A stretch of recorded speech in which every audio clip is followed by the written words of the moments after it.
السلام علیکم ورحمۃ اللہ وبرکاتہ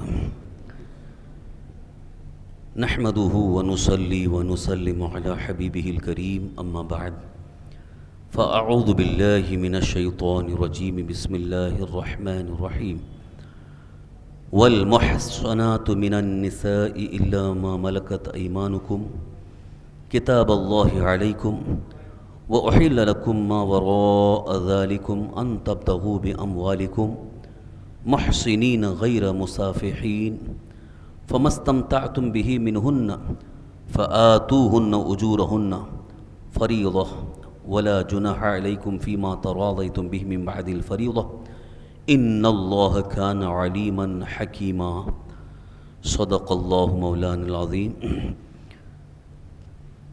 حضرات گرامی، حصول برکت کے لیے ایک مرتبہ درود شریف پڑھ لیں. اللہم صلی وسلم علی سیدنا مولانا محمد معین الجود والکرم وعلی آلہ واصحابہ بارک وسلم. صلاۃ و سلام علیک یا رسول اللہ، صلاۃ و سلام علیک یا حبیب اللہ. ترتیب وار جو درس جاری ہے قرآن کریم کی تفسیر کا، آج 5واں پارہ شروع ہو رہا ہے. سورہ النساء جو 4 نمبر کی صورت ہے اور 5واں پارہ اس کی شروعات ہے.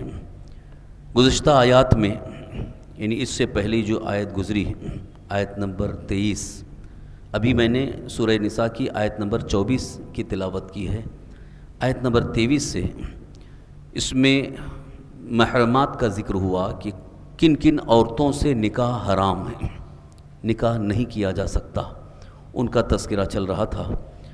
ابھی جو آیت میں نے آپ کے سامنے تلاوت کی ہے یہ آیت نمبر 24 ہے. اس میں بھی جو بعض ابھی رہ گئی ہیں ان کا تذکرہ ہے. والمحصنات من النساء، اور حرام ہیں شوہر والی عورتیں،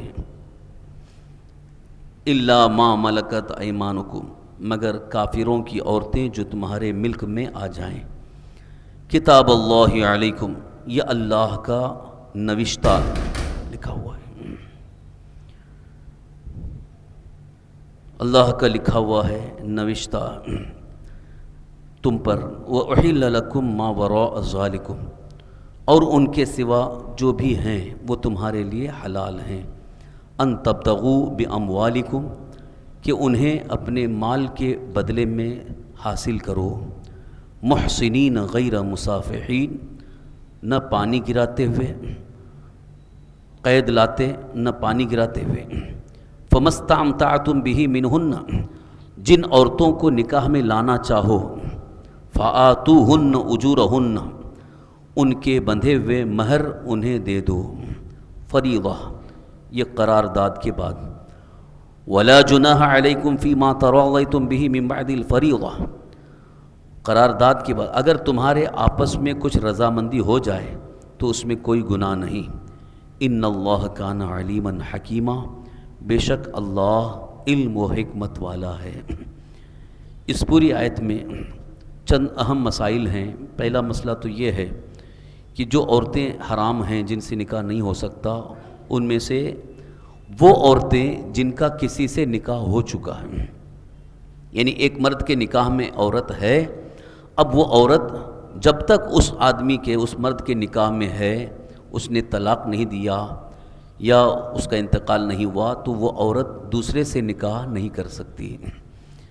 بعض عورتیں کبھی کبھی اس سلسلے میں اعتراض کرتی ہیں کہ آدمی کو 4 رکھنے کی اجازت ہے اسلام میں، 4 نکاح کی اجازت ہے، تو عورت کو 4 نکاح کی اجازت کیوں نہیں؟ عورت صرف ایک ہی نکاح کر سکتی، یعنی جب تک ایک کے نکاح میں ہے تو وہ پھر دوسرے سے نکاح نہیں کر سکتی. آدمی کو، مرد کو یہ ہے کہ ایک نکاح میں ہے تو دوسری کو بھی نکاح میں لا سکتا ہے، تیسری بھی کر سکتا ہے، چوتھی بھی کر سکتا ہے، 4 تک کی اجازت ہے. لیکن عورت جب تک ایک نکاح میں ہے وہ دوسرے سے نکاح نہیں کر سکتی. اب ایک ہی صورت ہے، یا تو وہ شخص سے طلاق لے لے جس کے نکاح میں ہے، وہ اگر طلاق دے دیتا ہے تو طلاق دینے کے بعد عدت گزار کر کے پھر وہ دوسرے سے نکاح کر سکتی ہے. یا اگر اس کے شوہر کا انتقال ہو گیا تو اب 4 ماہ 10 دن عدت گزارنے کے بعد وہ کسی دوسرے سے نکاح کر سکتی ہے. یہ دو صورتیں ہیں. یا اگر شوہر نے طلاق نہیں دیا، طلاق دینا نہیں چاہتا ہے، تو عورت کو اختیار ہے کہ وہ خلا لے لے، یعنی آدمی کو راضی کرے کہ کچھ رقم دے کر یا مہر کے بدلے میں اس سے خلا لے. اگر وہ خلا پر راضی ہو جاتا ہے تو یہ بھی ایک طرح سے طلاق ہی کی منزل میں ہے، وہ عورت اس سے چھٹکارا حاصل کر سکتی ہے، پھر دوسرے سے نکاح کر سکتی ہے. بہرحال جب تک ایک کے نکاح میں ہے وہ عورت دوسرے سے نکاح نہیں کر سکتی. یہاں پر ایک اور مسئلہ بھی آپ کو بتا دوں، بہت سارے اس سلسلے میں خاص طور پر عورتوں کو یہ مسئلہ معلوم نہیں ہے اور وہ کبھی کبھی اس سلسلے میں زیادتی کرتی ہے. طلاق دینے کا حق، طلاق کا اختیار شوہر کو ہی ہے، عورت طلاق نہیں دے سکتی. کبھی کبھی جھگڑا ہو گیا تو عورت کہہ دیتی ہے جاؤ میں نے تم کو طلاق دے دیا، میں نے تم کو چھوڑ دیا. عورت کے کہنے سے نکاح ختم نہیں ہوتا ہے، جب تک کہ اس کا شوہر طلاق نہ دے اس وقت تک وہ نکاح سے نکل نہیں سکتی. قرآن کریم میں اللہ تعالیٰ کا فرمان ہے بیدی عقدۃ النکاح، اللہ تعالیٰ کا فرمان ہے اس کے ہاتھ میں نکاح کی گرہ ہے، یعنی شوہر کے ہاتھ میں نکاح کی گرہ ہے. جب تک وہ نہ کھولے گرہ کو اس وقت تک کوئی اسے نکاح سے الگ نہیں کر سکتا. نہ عورت خود سے طلاق دے کے علیحدہ ہو سکتی ہے، نہ کوئی دوسرا طلاق دے کر کے عورت سے کہہ دے کہ میں نے تمہاری طلاق دے دی ہے، تمہارا نکاح فسخ کر دیا ہے، تو یہ بھی طلاق نہیں ہوتی ہے، بلکہ وہ شوہر کو اختیار ہے جب تک کہ وہ طلاق نہ دے یا عورت اس کے نکاح سے نہیں نکل سکتی. ابھی حال میں کچھ مسائل ایسے آئے ہیں کہ جیسے کہ عورت جو ہے شوہر کے ساتھ رہنا نہیں چاہتی، حالانکہ شوہر رکھنا چاہ رہا ہے، اس کا حق بھی ادا کر رہا ہے، کوئی کوتاہی نہیں کر رہا ہے. لیکن اب چونکہ آج کل عورتوں کا کچھ اللہ ماشاء اللہ کچھ ایسی عورتیں ہیں جن کو ایک کے ساتھ صبر نہیں ہے، وہ کسی دوسرے کے ساتھ رہنا چاہتی ہیں، تو وہ قاضی کے پاس جاتی ہیں اور کہتی ہیں ہم کو خلا چاہیے. اب قاضی صاحب یہ بھی نئے نئے کچھ بنے ہوئے ہیں قاضی، جو شریعت کے اعتبار سے قاضی نہیں ہیں، صرف اور صرف یا تو وہ کہیں سے انہوں نے رجسٹر کر لیا کہ ہم قاضی ہیں، حالانکہ قاضی ہونے کے لیے بہت سارے شرطیں ہیں، ان شرطوں کے ساتھ انہیں قاضی بنایا جاتا ہے، اور وہ بھی تمام علماء کی نظر میں وہ عالم علماء بلد ہو، یعنی شہر کے بڑے عالم ہوں اور ان کے اندر وہ صلاحیتیں وہ شرطیں پائی جائیں تب انہیں قاضی بنایا جاتا. یہ آج کل جھولا چھاپ جو بیٹھے ہوئے دکان کھول کر کے پیسہ دے دو تو وہ آپ کا کام کر دیں گے، اس لیے عورتوں نے سمجھ لیا کہ بہت آسان ہے چھٹکارا حاصل کرنے کے لیے، جا کے قاضی صاحب کو پیسہ دے دیا. اب وہ کیا کرتے ہیں 3 نوٹس بھیجتے ہیں اس شوہر کو، اس کے شوہر کو، کہ تم کو یہ نوٹس دی جا رہی ہے کہ یہ عورت جو ہے یہ نکلنا چاہتی ہے نکاح سے، تم طلاق دے دو، خلا کے لیے تیار ہو جاؤ. اس کی طرف سے کوئی جواب نہیں آیا، دوسری نوٹس بھیجے جواب نہیں ہے، تیسری نوٹس بھیجے، پھر اس کے بعد کہہ دیتے ہیں ہم نے نکاح فسخ کر دیا. نکاح فسخ کر دیا مطلب یعنی ہم نے نکاح ختم کر دیا. ارے تم کو کس نے اختیار دیا ہے؟ جبکہ قرآن کریم میں اللہ تعالیٰ نے فرمایا کہ نکاح کا اختیار، خلا کا اختیار شوہر کو ہے، تو یہ قاضی کس بات کا حقدار ہے کہ وہ اس کا نکاح ختم کرے؟ قاضی کو کوئی حق نہیں پہنچتا ہے. لہٰذا آج کل جو لوگ آسانی سے نکاح کے بندھن سے نکلنے کے لیے قاضی کو پیسہ دے کر کے کر رہے ہیں، یہ گنہگار ہیں، کیونکہ شوہر نے طلاق نہیں دیا ہے اور وہ خلا کے لیے راضی نہیں ہے تو وہ اس کے نکاح سے نکلی ہی نہیں. اگر وہ ایسے ہی قاضی کے نکاح فسخ کرنے کے بعد کسی دوسرے سے نکاح کر لیتی ہے تو اس کا نکاح حرام ہے اور اس دوسرے شوہر کے ساتھ اس کو رہنا حرام ہے، وہ زنا کاری میں ہوگا، حرام کاری میں ہوگا. اس لیے اس مسئلے کو یاد رکھیں کہ قرآن کریم میں اللہ تعالیٰ کا فرمان ہے بیدہ عقدۃ النکاح، اور حدیث پاک بھی ہے. اللہ کے رسول سرکار دو عالم صلی اللہ علیہ وسلم نے ارشاد فرمایا الطلاق لمن اخذ بالساق، یعنی طلاق کا اختیار شوہر کو ہے.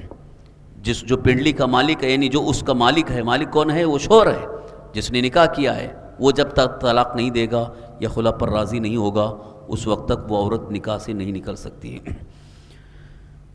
اب یہاں تک محرمات کا ذکر ہوا کہ جو عورتیں حرام ہیں ان میں سے وہ عورتیں جو کسی شوہر کے نکاح میں ہیں، اب کوئی دوسرا اس سے نکاح نہیں کر سکتا جب تک کہ وہ نکاح میں موجود ہے.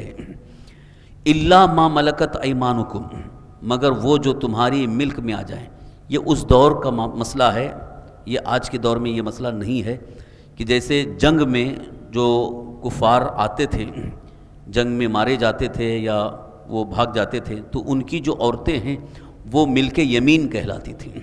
ملک یمین چونکہ مال غنیمت جو وہ چھوڑ کر کے جائیں وہ بھی مال غنیمت، اور جو ان کی عورتیں ہوتی تھیں وہ ملک یمین یعنی وہ باندی بنا لی جاتی تھی، پھر ان سے بھی نکاح درست ہوتا تھا، ان سے نکاح کر سکتے تھے، اور اگر باندی بنا لی گئی تو باندی ہونے کی حیثیت سے ان سے صحبت بھی جائز ہو جاتی۔ یہ اس وقت کا مسئلہ ہے، آج کل یہ مسئلہ نہیں ہے۔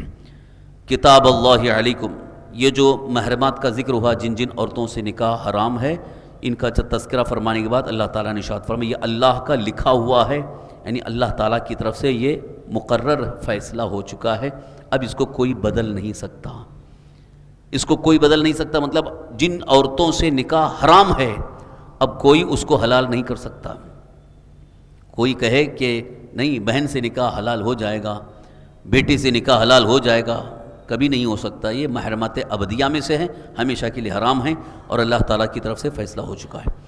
وَأُحِلَّ لَكُم مَّا وَرَاءَ ذَلِكُمْ، اب یہ جن سے نکاح حرام ہے ان کے علاوہ، یعنی جن جن عورتوں سے نکاح حرام ہے جن کا ابھی ذکر ہوا، ان کے علاوہ آپ کے لیے حلال ہیں کہ ان سے نکاح کر سکتے۔ محرمات کو چھوڑ کر دوسری عورتیں جو جن کو بھی نکاح میں لانا چاہیں ان سے نکاح جائز ہے، البتہ ان کو نکاح کرنے کے لیے ایک شرط رکھی گئی، ان تبتغوا باموالکم، کہ اپنے مال کے ذریعے انہیں حاصل کرو، یعنی مہر دے کر کے نکاح کرو۔ تو اس آیت کریمہ سے مہر کے واجب ہونے کا ذکر ملتا ہے کہ جب بھی عورت سے نکاح ہو تو اس کے لیے مہر مقرر کیا جائے، مہر دینا ضروری ہے۔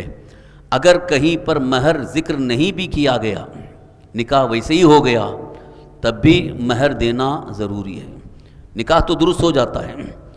مہر کا ذکر کرنا یہ مستحب ہے، بہتر ہے کہ تاکہ مہر جو بندھا ہوا ہے جو فکس ہے وہ تو ذکر ہو جائے تو بہتر ہے۔ اور اگر کبھی کسی نکاح میں مہر کا ذکر نہیں ہوا، مہر کتنا دیں گے نہیں ذکر ہوا، تو بھی اس شوہر کے ذمے مہر لازم ہو جاتا ہے۔ اب کتنا مہر دے، اس کے لیے فقہ کی کتابوں میں یہ ہے کہ مہر مثل دینا ہوگا۔ مہر مثل کا مطلب اس عورت کا اس کے خاندان میں جو مہر چل رہا ہے، یعنی قریب میں جو نکاح ہو چکا ہے، اس کی پھوپھی ہے یا اس کی بہن ہے یا اس کی چچا زاد بہن، جس کا بھی نکاح ہو چکا ہے، اس کا جو مہر رہا وہی مہر اس کا بھی رہے گا، اس کو کہتے ہیں مہر مثل۔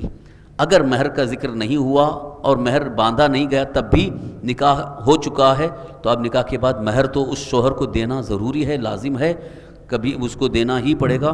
اب وہ کتنا مہر رہے گا اس کی مقدار یہ ہے، مہر مثل ہوگی۔ اسی ضمن میں ایک مسئلہ یہ بھی ہے کہ مہر کتنا ہونا چاہیے، کم سے کم مہر کتنا ہو سکتا ہے، اس کی بھی مقدار ہے، اس کی کوانٹیٹی فکس ہے۔ بعض لوگ کہتے ہیں کہ ارے وہ 100 روپے بھی دیں گے تو مہر ہو جائے گا، 500 روپے بھی مہر ہو جائے گا، ایسا نہیں ہے۔ حدیث پاک ہے، اللہ حضرت علی مرتضیٰ کرم اللہ تعالی وجہ الکریم سے روایت ہے، حضرت جابر ابن عبداللہ رضی اللہ عنہ سے روایت، دو عظیم صحابہ سے یہ حدیث یہ روایت مروی ہے کہ حضور اکرم صلی اللہ علیہ وسلم نے فرمایا مہر کی ادنا مقدار، یعنی کم سے کم منیمم ادنا مقدار 10 درہم ہے، اس سے کم نہیں ہو سکتا۔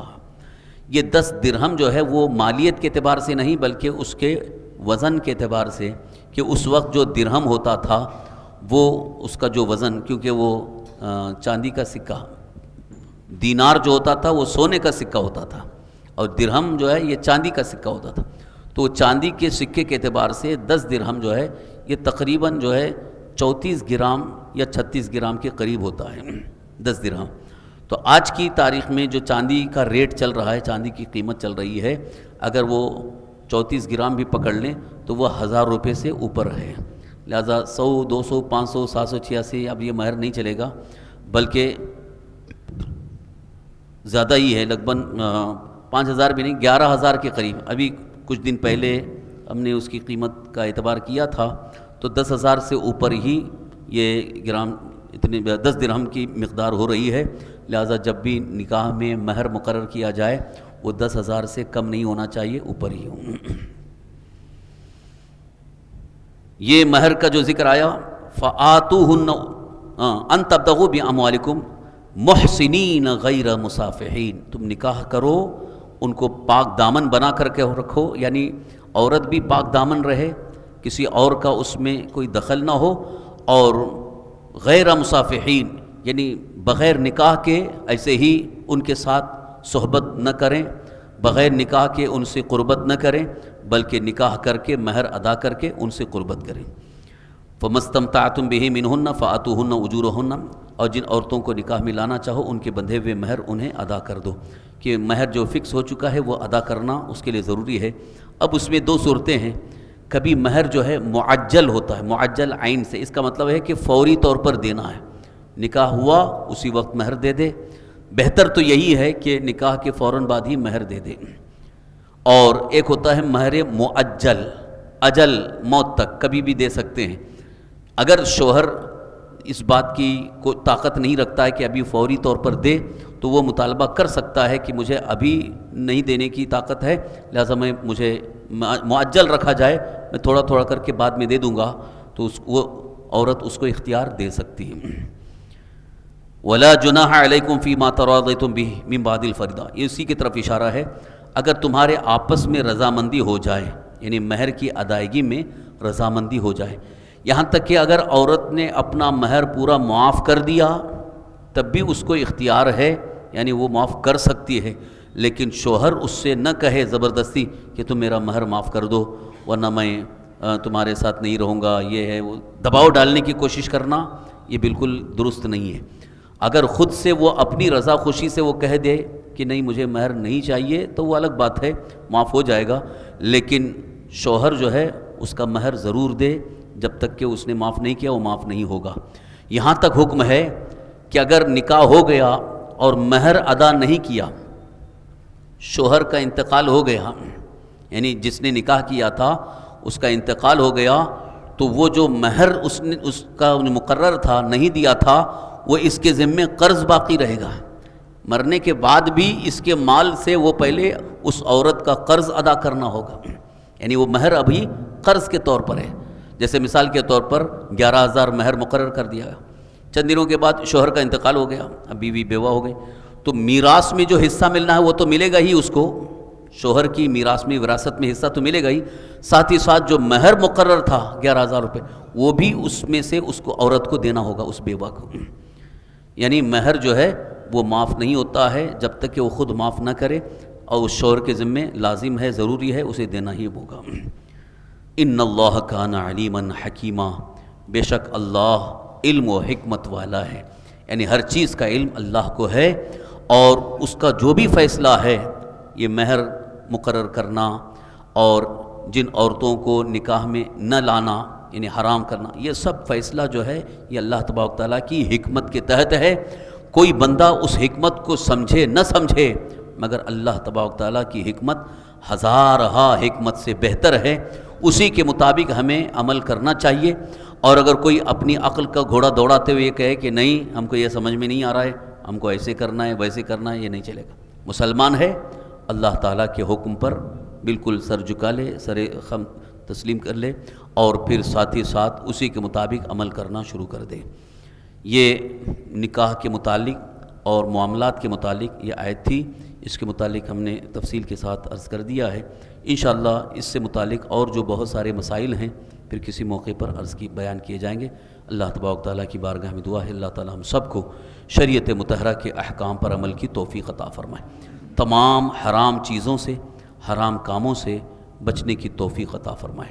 یا الہ العالمین یا رحم الراحمین، اپنے حبیب مکرم حضور سید عالم صلی اللہ علیہ وسلم کے صدقے طفیل ہم سب کی مغفرت فرما، ہمارے صغیرہ کبیرہ اگلے پچھلے تمام گناہوں کو معاف فرما۔